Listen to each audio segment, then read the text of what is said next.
Tout commence avec un jeune homme, que nous appellerons le protagoniste en raison de son anonymat, qui est occupé à des tâches villageoises banales comme couper du bois. En levant les yeux vers le ciel, il entend un villageois aspirer à une vie parmi les nuages. Ce moment de tranquillité est brisé lorsqu'un voisin, en état de panique, avertit que des créatures malveillantes approchent. Le chef du village confie au protagoniste la sécurité des enfants, l'exhortant à les conduire dans une grotte au sommet d'une colline pour se réfugier du chaos imminent. Alors que les villageois s'arment de armes rudimentaires, se préparant à affronter les ennemis démoniaques, leurs chances de survie semblent minces. Au milieu de leur fuite précipitée, un enfant trébuche de manière comiquement tragique, illustrant le pandémonium. Cependant, dans un tournant sombre des événements, un enfant est dévoré par un mille-pattes gigantesque. Lors d'un moment d'inattention, au début, il semble que le protagoniste pourrait libérer un pouvoir caché pour combattre la créature, mais ses attaques s'avèrent futiles contre son armure impénétrable. Face à l'inévitable, le protagoniste s'enfuit avec le seul enfant survivant, après le noble sacrifice de celui qui avait trébuché. Tragiquement, cet enfant aussi succombe, empoisonné par la bête dans un moment inaperçu, nous laissant avec des questions obsédantes. À son retour sombre au village, le protagoniste ne trouve que des ruines, un témoignage du pouvoir dévastateur des créatures. Dans les suites, sous une pluie persistante, un ancien nommé Scars arrive, s'enquérant du village où il espérait trouver refuge. Le protagoniste raconte le destin tragique du village, désormais réduit à des souvenirs et des tombes. Il creuse pour les défunts. Ému par la fragilité de Scars, il offre de la nourriture au vieil homme. Leur conversation qui s'ensuit explore la philosophie du protagoniste, selon laquelle les royaumes de la lumière et des ténèbres sont essentiels à l'équilibre du monde, mais il remet en question les décisions du roi en ces temps turbulents. Là, le vieil homme lui demande ce qu'il pense être juste, ce à quoi le protagoniste répond que tout le monde sur Terre devrait être heureux.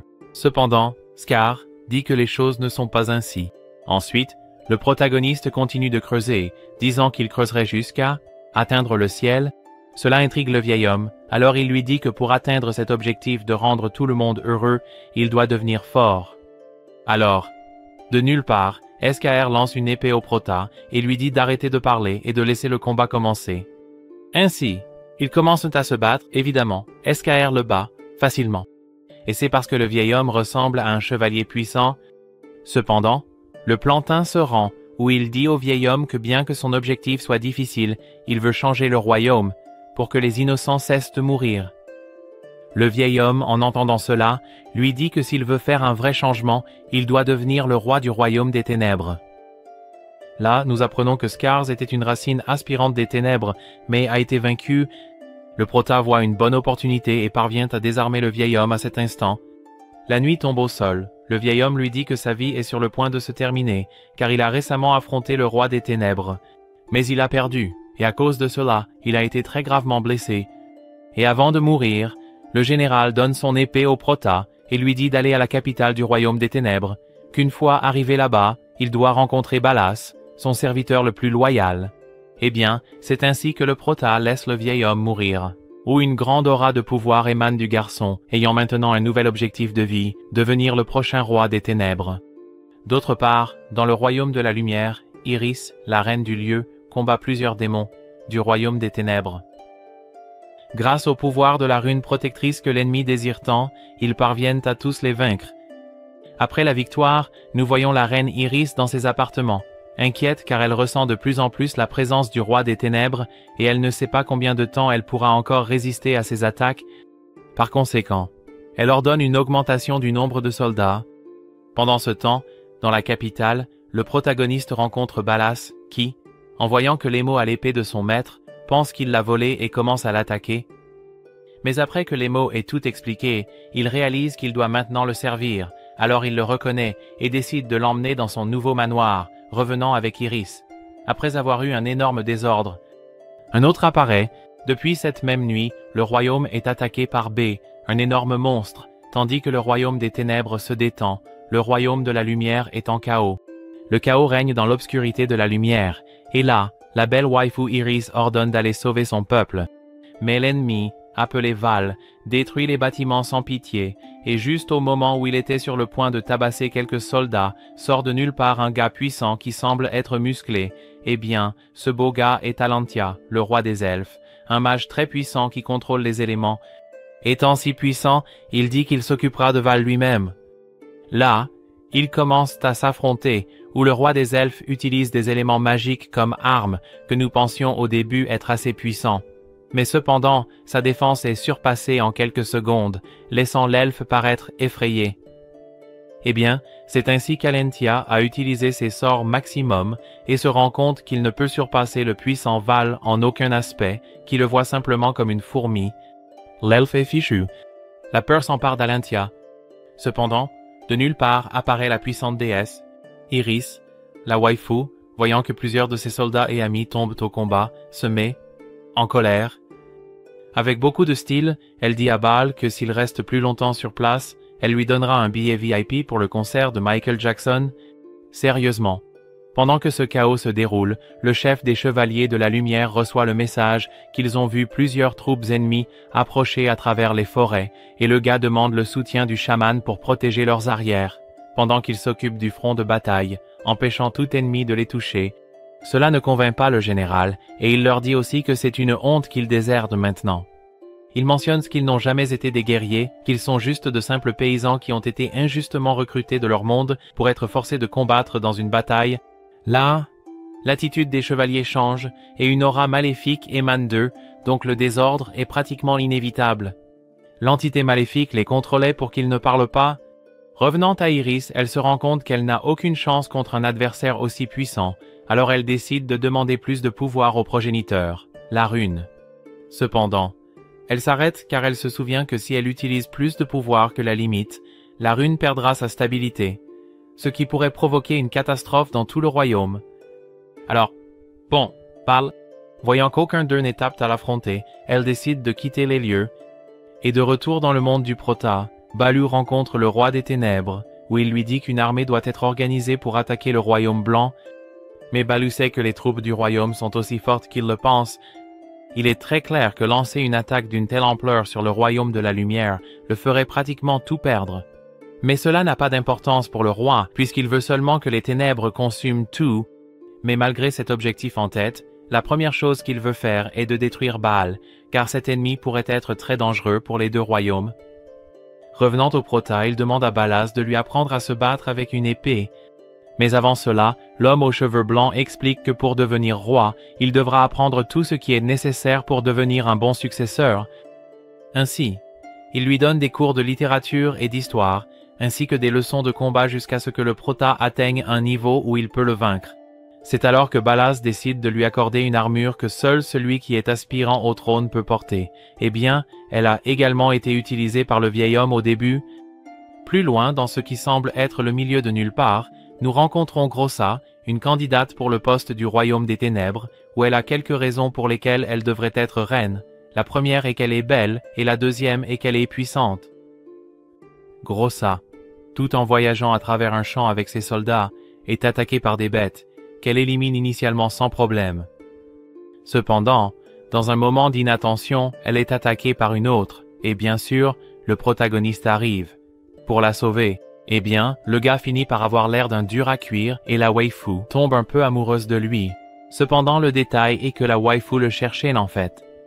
Quoi qu'il en soit, en guise de remerciement, elle l'invite dans un bar, où elle découvre qu'il est également candidat pour devenir roi. Là, elle lui dit que pour être le numéro 1, il doit rivaliser avec les autres candidats. Et de cette façon, il peut obtenir l'épée noire, ce qui ferait de lui le véritable prince des ténèbres. Cela laisse le protagoniste pensif, car il s'était déjà attaché à l'épée que lui avait donnée le vieil homme. De retour, avec la waifu Iris, elle est dans ses appartements lorsqu'une autre waifu arrive, lui disant qu'elle semble toujours être en paix. Tout comme la reine précédente, eh bien, quand on dit la reine précédente, Iris se souvient de son passé quand elle et sa sœur Shama étaient les héritières du trône. Cependant, toutes deux, dès leur plus jeune âge, se sont promis de ne pas garder de rancune contre celle qui deviendrait reine.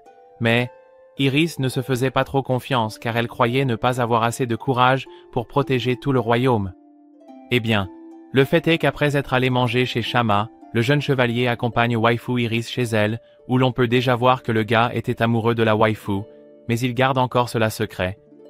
Là, Iris demande à Fias ce dont elle avait besoin pour être une bonne reine de lumière, ce à quoi le gars lui dit qu'il était important qu'elle le découvre par elle-même. Il lui dit aussi que, en tant que guerrier, il se concentre uniquement sur la protection de celle qui est la reine, lui promettant qu'il sera toujours à ses côtés pour la protéger.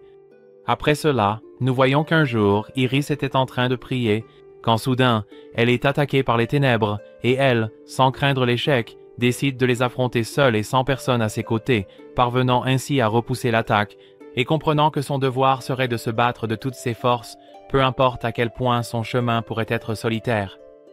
Quoi qu'il en soit, revenons à notre bel Émo. Il se prépare à aller au concours de combat pour obtenir l'épée légendaire.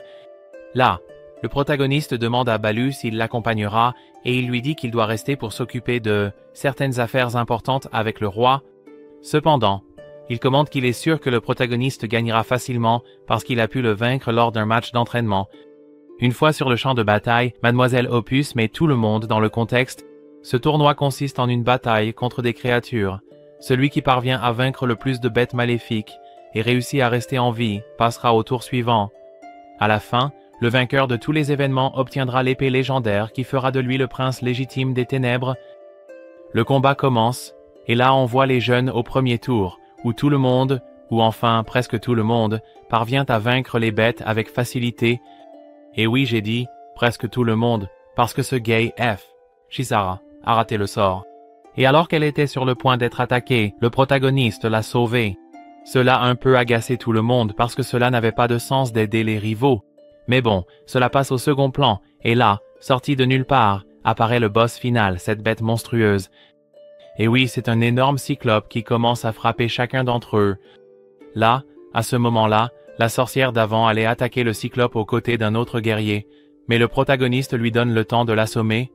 Et puis le gars, ayant appris de nouvelles techniques de combat, il parvient à vaincre la créature sans complication, ne laissant qu'Adèle et le protagoniste. Oui, cette rousse est Adèle, un autre gars qui veut l'arme puissante. Cependant, le gars est un peu en colère contre le protagoniste pour l'acte d'aide qu'il a fait. Et c'est parce que l'idéologie de ce gars dit que si tu veux être le roi des ténèbres, tu ne devrais avoir ni pitié ni miséricorde pour personne. Eh bien, là, dans un petit flashback, nous voyons qu'il vivait seul quand il était petit, mais notre Émo dit qu'il ne serait pas comme ça. Et qu'en fait, il veut être le roi des ténèbres, pour unir les deux mondes et faire de tout un seul royaume de paix et de tranquillité. D'accord, les gens. Maintenant nous commençons la bataille finale, où Adèle, pleine de colère, essaie de vaincre le protagoniste. Au début, nous voyons qu'ils sont de force égale en compétences, mais comme prévu, notre Émo est plus puissant, où il met Adèle dans une situation dangereuse, le faisant accepter sa défaite. Après cela, Prota reçoit l'épée légendaire, restant ainsi en mauvaise posture avec la victoire et devenant ainsi le principal successeur au trône. Eh bien, après cela, et déjà de retour à son manoir, Balas le félicite et lui dit qu'il a maintenant une nouvelle mission, qui consiste à livrer une lettre au royaume de la lumière, où le prince des ténèbres est le seul à pouvoir le faire, ce qui plaît au protagoniste. Mais bon, quelque chose me dit que cela ne finira pas bien. Après cela, nous voyons ces gars ramer, mais ce n'était vraiment pas nécessaire, car ils étaient sur un bateau volant, propulsé par la magie. Quoi qu'il en soit, nous voyons que sur le bateau se trouvait le protagoniste, la rousse et la waifu aux cheveux verts. Eh bien, effectivement, le protagoniste a accepté la mission, et lorsqu'ils arrivaient, Adèle a proposé un plan dans lequel le protagoniste ira en tant que supposé garde du corps, car, évidemment, le royaume des ténèbres et celui de la lumière sont en guerre, et si le protagoniste y va en tant que futur roi des ténèbres, eh bien, il pourrait ne pas y arriver. C'est là qu'ils arrivent enfin, au port, où Phéus les reçoit. Il arrive de mauvaise humeur, enfin, sur la défensive, ce qui pousse le protagoniste à préparer rapidement son arme. Ainsi, la tension dans l'environnement devient palpable. La situation semblait sur le point de se terminer en combat, mais Adèle dit au protagoniste de se taire et fait preuve de ses grandes compétences sociales et diplomatiques. Le protagoniste a failli tout gâcher, mais de cette façon, il parvient à convaincre Phias qu'ils ne sont pas de mauvaises personnes et qu'ils ont même apporté un message avec eux. En laissant comme indice qu'il s'agit de former une alliance pour vaincre Baal, le chevalier accepte et les laisse passer. Cependant, il gardera un œil sur eux, et Had demande à Phéus de les emmener à la reine, car ils doivent livrer le message du roi sombre. Ce message pourrait changer l'avenir des deux royaumes. Cependant, en marchant dans les rues du royaume de la lumière, les gens ont peur de voir deux membres du royaume des démons murmurer et les appeler démons. Prota n'aime pas ça. En arrivant dans la salle, le protagoniste rencontre Iris pour la première fois, enchanté par sa beauté. La réunion des deux royaumes commence, et en lisant la lettre, le protagoniste apprend que le roi sombre veut créer une alliance avec le royaume de la lumière. Parce qu'ils ont un ennemi commun à vaincre, évidemment Baal, qui prend plaisir à tout détruire pour s'amuser, car il n'a pas encore trouvé d'adversaire digne de ce nom. Iris n'est pas sûre d'accepter la proposition du roi sombre, car il est connu pour être cruel et sans cœur.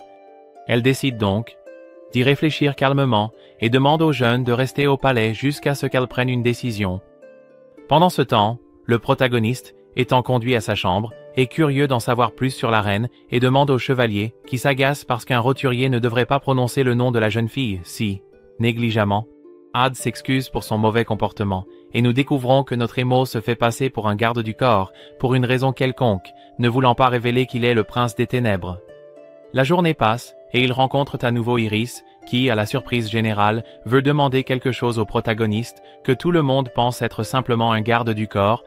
Elle lui demande son avis sur l'alliance, et il répond que ce serait très bénéfique, puisque Baal continue de détruire des villages innocents dans les royaumes des ténèbres et de la lumière. Ainsi, Iris décide d'accepter l'alliance, et les deux royaumes s'uniront pour détruire Baal. Les jours passent, et le chef des chevaliers informe Shama que la reine est partie, ce qui l'inquiète, car elle est partie seule, et il pense que les deux jeunes hommes semblent bons, car ils n'ont rien essayé de mal et sont toujours dans leurs chambres à dormir. Shama dit qu'elle découvrira s'ils sont bons ou non quand elle les rencontrera, mais pour l'instant, elle va aller dormir. Nous allons dans le monde des démons, où les forces du roi sombre sont prêtes, dirigées par Balu et la femme avec l'opus. Juste à ce moment-là, Baal arrive et tombe dans le piège, supposé qu'ils avaient tendu. Cependant, cette créature semblable à un dragon ne cherchait que la destruction par caprice et, parce qu'elle n'avait pas encore trouvé un rival digne, alors Balu s'approche de lui et le confronte face à face avec son épée de feu, puis lui lance plusieurs démons volants, mais il les détruit facilement, d'un geste de son bras. Ensuite, la waifu aux cheveux verts lance un pouvoir magique énorme, mais cela ne l'affecte pas non plus, alors il finit par sauter de la tour. Après cela, nous voyons plusieurs démons essayer de l'enfermer avec des barrières de pouvoir, mais c'est inutile. Balus et Grossa sont les seuls à pouvoir lui tenir tête, utilisant leur pouvoir énorme, mais Val rit et s'en amuse, car il a ressenti un peu cette attaque, bien que cela ne lui ait semblé qu'un message. Et quand nous voyons que Balas et Grossa sont les seuls restants et décident de donner tout ce qu'ils ont à tous les deux, mais ils les arrêtent avec un pouvoir immobilisant. Ensuite, il en profite pour créer une supernova qui allait les envoyer à San Pedro. Mais lorsqu'il se prépare à tout détruire, le roi sombre apparaît sans prévenir. Grâce à son apparition, il peut sauver ses deux grands soldats. L'homme couvre tout l'endroit de ténèbres, ce qui ne fait pas peur du tout à Baal.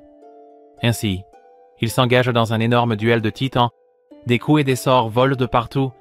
Val, voyant que le roi ne se montre pas, devient fou et commence à lancer des explosions partout, comme des factures dans la bataille des dieux de Dragon Ball. Le roi sombre se rend compte que son grand pouvoir ne s'approche pas des abeilles, mais ce que personne n'attendait, c'est qu'Iris apparaisse, piégeant la créature avec d'énormes chaînes de lumière. Motegi parle avec ses amis des animaux de compagnie et mentionne presque accidentellement Aizao, mais elle se souvient des mots de Sora qu'elle doit garder le secret. Sora et Suzuki remarquent cela, et après la classe, ils lui disent que si elle veut parler d'Aizao, elle peut leur en parler. Ils lui disent qu'ils mangent toujours sur le toit et qu'ils sont seuls là-bas pour parler de tout. Alors Motegi rejoint rapidement le groupe de notre protagoniste. Elle promet même d'aller chez Sora pour continuer à parler d'Aizao. Cet après-midi-là, ils se retrouvent tous les trois chez Sora, et Sora et Suzuki réalisent qu'Aizao peut voler. Bien sûr, c'est un dragon, mais ils sont tous si petits qu'ils ne s'y attendaient pas. Moji mentionne qu'il vole toujours chez elle, et qu'il sait aussi écrire comme un enfant de 5 ans, quelque chose qu'il a appris tout seul. Excité, Suzuki essaie de lui apprendre à écrire en alphabet romain, celui que nous utilisons, et en un rien de temps, Aizao parvient à écrire son nom parfaitement, surprenant tout le monde par sa grande capacité d'apprentissage. Aizao essaie d'apprendre à Mikuin à écrire, et en quelques minutes, Mikuin donne à Sora une lettre, écrite avec l'écriture d'un enfant de 5 ans, disant « Ensemble pour toujours ». Cela provoque chez Sora une crise incontrôlable de mignonnerie. Motegi commente que lorsque Aizao a écrit sa première lettre, elle a réagi de la même manière. Plus tard, Connie écrit aussi une lettre, mais au lieu de quelque chose de mignon, il demande simplement ce qu'il pense de son écriture. Suzuki répond froidement, mais c'est ainsi qu'ils montrent leur affection les uns envers les autres. Les Chibi réalisent que les humains apprécient tellement leurs lettres qu'ils passent le reste de la journée à cacher différentes lettres partout dans la maison. Lorsque nos protagonistes s'en rendent compte, ils organisent une chasse au trésor et rassemblent plus d'une douzaine de lettres à eux trois. Plus tard, Connie, le plus turbulent, enfreint les règles de Sora et arrache une mandragore du sol. Si les humains entendent son cri pendant plus de 5 secondes, ils peuvent perdre la vie. Sora parvient à sceller ses lèvres à temps pour éviter cela. Mais la mandragore s'échappe, alors ils doivent la poursuivre pour le bien de tout le monde dans la ville. En la poursuivant, Connie et McQueen essaient d'aider mais échouent et finissent par se blesser. Hazel, utilisant sa capacité à voler, parvient à attraper la mandragore, ce qui rend les autres jaloux et déprimés de ne pas avoir pu aider. Cependant, lorsque McQueen voit que Connie a un rhume, il l'aide à se moucher puis le couvre, pour qu'il puisse dormir sans avoir froid. Au fil des jours, les trois humains réalisent que leurs chibis mûrissent, bien que pas en taille, surtout Aisao, qui semble plus âgé que les deux autres. Aisao se baigne seule, et même lorsque Motegi dort et se découvre, il pense qu'elle pourrait tomber malade. Alors il se lève pour la recouvrir autant de fois que nécessaire. Finalement, tout le monde essaie de prendre soin de ces humains et finit par dormir avec eux, blottis comme de petits chatons. Un garçon de l'école nommé Tashiaki s'endort en classe et fait un cauchemar terrifiant dans lequel des monstres noirs avec un seul œil et des tentacules maléfiques le piègent et le confinent, le laissant impuissant à faire quoi que ce soit.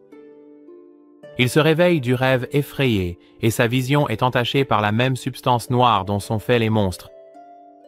Alors qu'il marche dans les couloirs, ses camarades de classe bavardent sur le fait qu'il a frappé un autre garçon d'une classe différente sans raison apparente.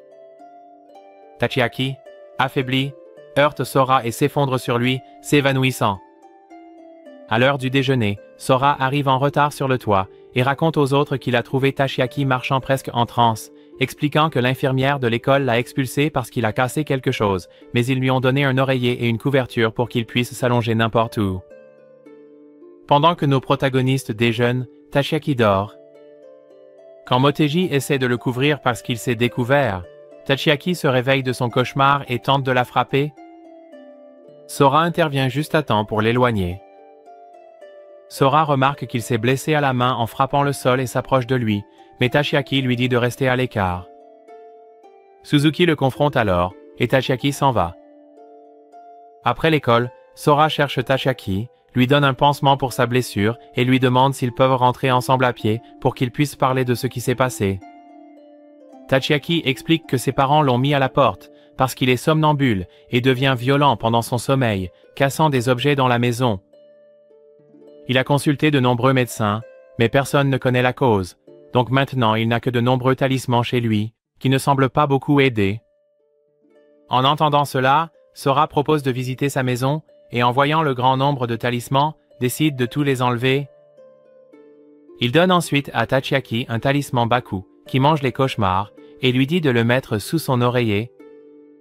Il lui donne également son numéro de téléphone au cas où il aurait besoin d'aide. Cette nuit-là, Tachiaki se réveille au milieu d'un rêve et se rend compte qu'il ne s'est pas réveillé d'un cauchemar. Dans le coin de sa chambre, il voit un chibi taper manger des vapeurs blanches et croit qu'il mange son âme. Terrifié, il appelle Sora et explique la situation, le suppliant de venir l'aider. Sora se précipite et, en entrant, réalise que le talisman Baku qu'il a dessiné a pris vie et l'a aidé à manger ses cauchemars toute la nuit. Sora explique que ces créatures sont courantes et le présente à McQueen et aux autres. Le lendemain, Sora raconte à ses amis ce qui s'est passé et Motegi s'enthousiasme et veut voir le Baku. Cependant, lorsqu'ils vont dans la classe de Tachiaki, ils découvrent qu'il est absent. Cela continue pendant 4 jours. Le 5e jour, Tachiaki apparaît complètement joyeux et rayonnant, et il leur dit qu'il a dormi pendant les 4 derniers jours pour rattraper toutes les années de nuit blanche à cause des cauchemars. Même ses camarades de classe, qui avaient l'habitude d'avoir peur de lui, remarquent qu'il est une personne changée. Plus tard, Tachiaki s'excuse auprès de Motegi d'avoir essayé de la frapper, mais elle le rassure en lui disant qu'elle est au courant de ce qui s'est passé, et que ce n'est pas un problème. Ils incluent ensuite Tachiaki dans leur groupe, et commencent à l'intégrer dans leur rassemblement de chibi humains. Un jour, Tachiaki et Motegi sont en couple. Tachiaki remercie Sora pour tout ce qu'il a fait pour lui, en disant que sans lui, sa vie serait encore un enfer vivant. Motegi ne retrouve pas ses amis après l'école car elle est trop impatiente de rentrer chez elle et de voir Aisao. En marchant, elle surprend deux hommes parlant de manière suspecte d'avoir trouvé une créature très similaire à Connie. Quand elle rentre chez elle, elle se rend compte que Connie a passé toute la journée avec elle. Elle décide d'appeler ses amis et de les retrouver cet après-midi-là. Là, elle leur raconte ce qu'elle a vu et mentionne que sa mère dit que Connie va chez eux, tous les jours. Suzuki savait que Connie sortait pendant la journée, mais ne savait pas où, et maintenant il s'inquiète de le laisser seul dans les rues. Ils se rappellent alors l'idée d'une maternelle pour Chibis, que Sora avait proposée il y a des mois, et Sora décide de trouver quelqu'un qui puisse s'occuper des Chibis pendant qu'ils sont à l'école. Le lendemain, Sora les emmène à une statue bouddhiste qu'il appelle grand-père, qui peut effectivement parler et accepte de s'occuper des Chibis. Alors qu'ils discutent de cela et font les présentations, une entité féminine apparaît derrière Sora et l'emmène avant qu'il ne puisse dire quoi que ce soit. Tachiaki et Motegi s'inquiètent et le poursuivent pour le sauver, mais ils le trouvent en train de prendre le thé avec l'entité féminine. Il explique qu'elle est la déesse du temple et qu'elle leur a permis d'entrer lorsque les Chibis sont là. Se sentant rassurés, ils se dirigent vers l'école, sachant que leurs Chibis sont mieux pris en charge que s'ils étaient seuls à la maison. Cependant, pendant le déjeuner, ils ne peuvent s'empêcher de parler des Chibis une seconde, imaginant ce qu'ils pourraient être en train de faire à ce moment-là. Sur le chemin du retour de l'école, ils passent devant le temple, et Sora est surpris de voir Mikuin paraître plus dodu, plus brillant, et avec ce qui semble être de nouveaux bandages. Cela signifie seulement que le temps passé au temple avec ses amis lui fait du bien, et cela se voit dans son apparence. Un autre jour, tous les Chibis jouent dans le temple lorsque Muku Muku, le Baku, frappe à la porte en jouant. Il l'ouvre légèrement, juste assez pour que Mikuin puisse sortir et voir une coccinelle. À ce moment-là, la déesse remarque que la porte est ouverte et la ferme avec sa magie, sans savoir que Mikuin est à l'extérieur. Mikuin essaye désespérément de rentrer, mais se cache lorsqu'il entend des humains à proximité. Il commence à pleuvoir, et un jeune Oni qui est dans les parages voit Mikuin avoir l'air inquiet et grelottant. Réalisant qu'il pourrait être perdu, l'Oni commence à le guider quelque part. Mikuin suit, mais continue de regarder en arrière, pensant à ses amis et à son humain. Dans la forêt, Mikuin voit des créatures magiques de toutes sortes et est émerveillé par ces nouveaux êtres. Finalement, il arrive à la maison de l'Oni à l'intérieur d'un arbre et ils s'entraident pour nettoyer et deviennent amis. L'Oni invite Mikuin à rester là jusqu'à ce que la pluie cesse. Remarquant la tristesse de Mikuin, l'Oni réalise qu'il n'était peut-être pas perdu, mais qu'il voulait retourner au temple. Dès que la pluie cesse, l'Oni décide de l'accompagner de retour au temple. La déesse qu'il avait cherché tout ce temps est soulagée de le voir là et raconte ensuite à Sora ce qui s'est passé, y compris la rencontre avec l'Oni. Elle donne ensuite à Mikuin du papier et un crayon et il dessine un portrait de lui-même et de l'Oni. Lorsqu'il le trouve, l'Oni accroche amoureusement le dessin sur le mur de sa maison. La sœur de Suzuki se plaint pour la 9e fois que Connie a mangé sa nourriture et demande à Suzuki de faire quelque chose à ce sujet. Frustré et de sa manière habituelle hostile, Suzuki gronde Connie, lui disant qu'il ne peut pas se comporter ainsi, et qu'il n'est pas son père, donc il n'est pas disposé à s'occuper de quelqu'un qui ne suit pas ses règles. Si Connie ne peut pas comprendre cela, il doit partir. Pendant qu'il se fait gronder, Connie se souvient de toutes les fois où les gens se sont moqués de lui et l'ont maltraité.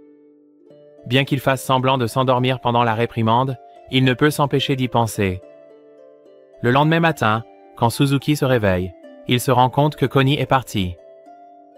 Suzuki passe la journée calmement, pensant que Connie est simplement partie, plutôt que d'habitude.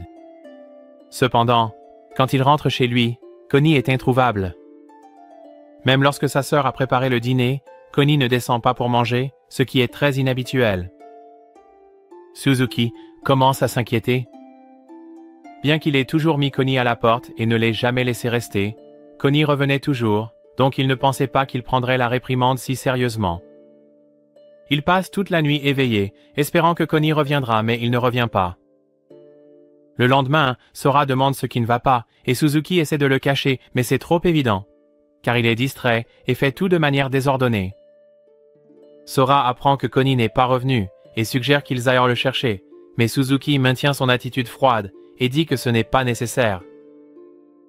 Plus tard, Tachiaki et Motegi proposent également d'aider, mais il refuse et insiste sur le fait qu'il doit aller au club et ne peut pas perdre de temps avec ça. Cependant, il se rappelle constamment quand il a essayé de sauver un dragon, mais a été poursuivi par des hommes qui frappèrent le dragon avec un tuyau. Pendant ce temps, au temple, les Chibi s'ennuient de Connie, surtout Mikuin qui ne peut pas s'arrêter de pleurer. Suzuki ne peut plus ignorer ses sentiments et décide de manquer le club pour chercher Connie. Ses amis avaient déjà commencé à le chercher.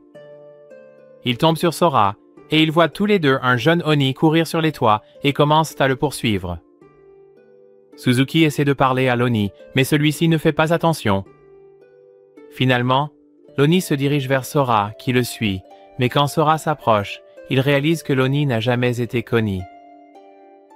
Finalement, Suzuki trouve Connie, qui cherche une fleur à lui offrir, et à ce moment-là, le reste de ses amis les rejoint et est incroyablement heureux de voir Connie là.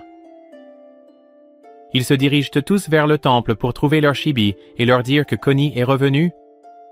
Les Chibi révèlent qu'ils ont dessiné une grande bannière de bienvenue pour Connie. Sur le chemin du retour, Suzuki ouvre son cœur à Connie et lui dit qu'il ne veut pas qu'il parte, et qu'il prendra toujours soin de lui et le cherchera s'il part à nouveau. Il demande à Connie d'être respectueux et d'arrêter de faire sentir mal sa sœur.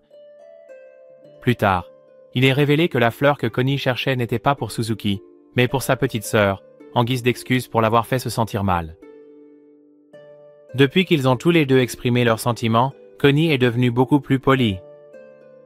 Sora rentre à la maison après avoir fait quelques courses et trouve une boîte sur la table du salon avec un mot de Kied disant qu'elle a dû partir pour un travail urgent. Mais son père a envoyé un autre colis. Habitué à ce genre de choses, Sora se prépare avant d'ouvrir la boîte, qui commence à bouger désespérément. Juste à ce moment-là, Suzuki arrive, mais Sora ment pour le faire partir, ne voulant pas qu'il soit là si c'est quelque chose de dangereux. Cependant, Suzuki se faufile par le patio et décide de rejoindre Sora pour découvrir le nouveau cadeau de son père. Lorsque Sora ouvre la boîte, de la fumée noire s'en échappe et une voix fantomatique se présente comme Anubis.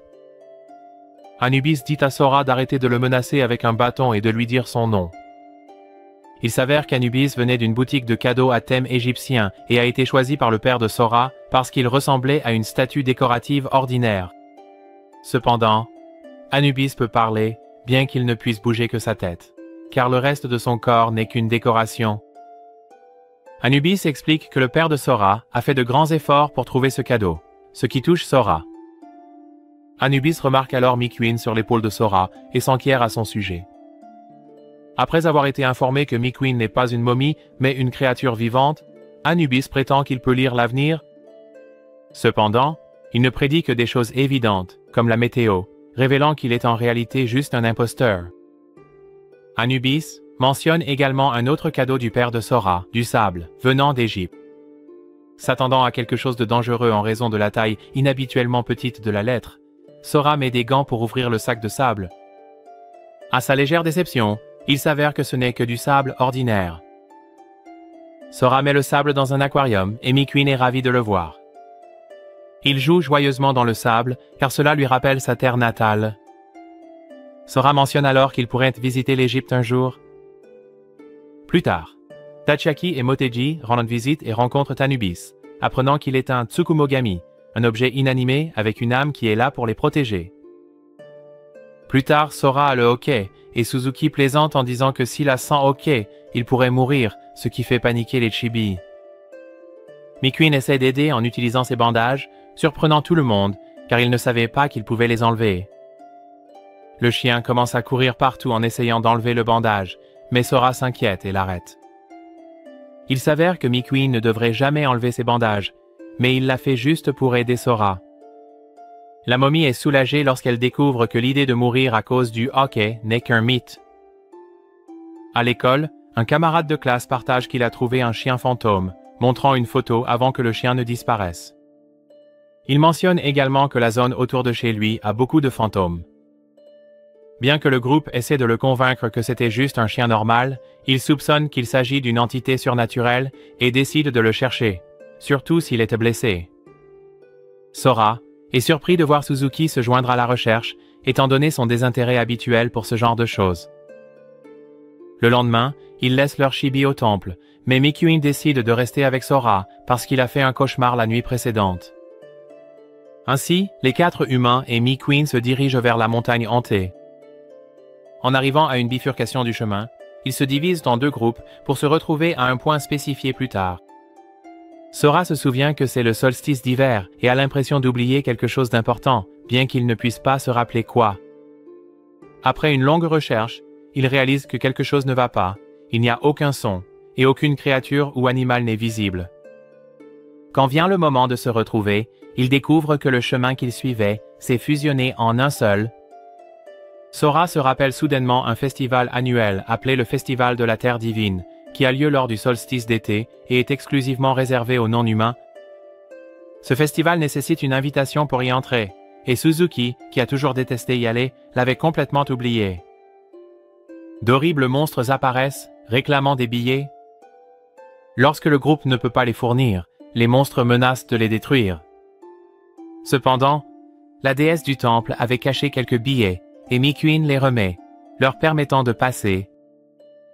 Suzuki, encore en colère à cause d'une dispute précédente, s'en va furieusement, aggravant leur situation. Ils rencontrent un ami Oni adulte de Sora, qui les conduit au chien, pour découvrir qu'il s'agit en fait de 2 chiens. Un combat éclate entre les chiens, reflétant le conflit précédent entre Sora et Suzuki. Finalement, ils se réconcilient et tout est apaisé. Ils sont ensuite emportés par un courant d'êtres surnaturels, se dirigeant vers le même endroit. Les gardiens laissent entrer un homme avec un billet, mais soupçonnent plus tard qu'il pourrait être un collectionneur, et alertent les organisateurs du festival.